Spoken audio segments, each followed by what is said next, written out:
I'm Evan Freeman. I'm Anne McClanan. We're here at the Metropolitan Museum of Art in New York City, looking at a Byzantine chalice from around the year 600. This chalice is part of a larger body of objects known as the Attarouthi treasure, which comprises 10 chalices, 3 censers, a strainer, and a dove. It really captures this moment where this region of North Syria was predominantly Christian right before the ascent of Islam in the region. They were, at the time, part of the Byzantine Empire, the East Roman Empire, which was centered in Constantinople. These objects are preserved because they were buried in the ground, probably in the 630s, around the time of the Arab invasion. Held for safekeeping, no doubt, thinking that the owners would soon return, but alas, they did not. So what we see is kind of a time capsule of church services from the very end of this period of Byzantine rule in the Middle East. These chalices were used in the celebration of the Divine Liturgy.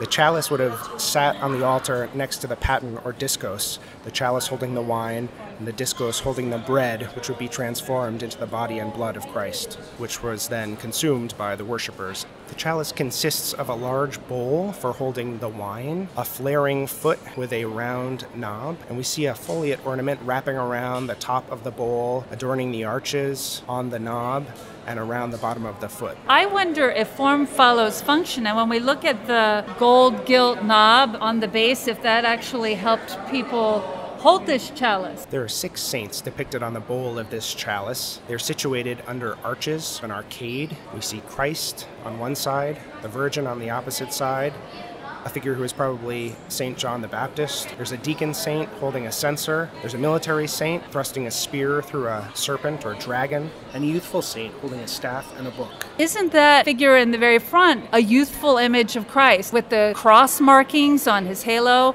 Yeah, I can imagine worshippers approaching the chalice to drink and seeing the image of Christ, which they would associate with what they were about to drink. And then another really specific association they might have made is that figure who probably is Saint Stephen, to whom the church was dedicated, and the inscription in Greek states, "Of the church of Saint Stephen of the village of Attarouthi." And he's carrying a censer just like the 2 that we find in this group of silver objects from the early Byzantine Empire. These censers, the same kind that Saint Stephen is shown swinging on the chalice, were used to offer incense during the celebration of the liturgy.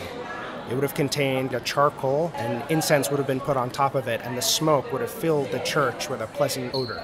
There are a lot of liturgical objects that show up with these saints on this chalice. We see a censer, we see gospel books, and the arches that they're standing beneath may even have evoked the inside of a Byzantine church, of a basilica, the kind in which these objects might have been used. I wonder, too, if any of the other images on this chalice were echoed in the church interior.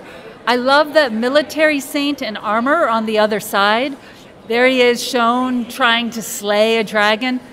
Maybe he's even one of the earliest depictions of St. George. None of the figures are labeled. We don't see their names on here as becomes standard in later Byzantine iconography, so we're mostly guessing who they are by analyzing the things that they're holding, the way that they're dressed, their faces. One of the things I find so interesting about these figures is the way they are typical of early Byzantine art, and the way they're much more closely tied to classical art, and the way the figures look sort of naturalistic or lifelike. That really locates these objects in this moment of transition between the late Roman Empire and what would become known as the Byzantine Empire that endured through the Middle Ages and didn't end until 1453. Decorated with saints, as so many of these chalices are, you get a sense that drinking from this chalice was not only an encounter with Christ, whose blood it contained, but an encounter with the church understood as all these saints. This chalice is made mostly of silver, and its decoration was produced by hammering out the forms from inside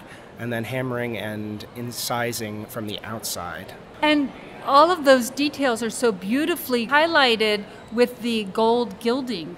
The chalice looks pretty static sitting here in the museum case, but we have to imagine it being carried in the great entrance when the deacons brought the chalice and paten with the bread and wine to the altar to be offered for the Eucharist. It would have been brought out from the altar to give the wine to the people, and these really polished silver and gold surfaces must have been highly reflective in the sunlight and candlelight during the celebration of the Eucharist. It would have been truly exquisite. This chalice would have been at the very center of Christian worship in the church for which it was made.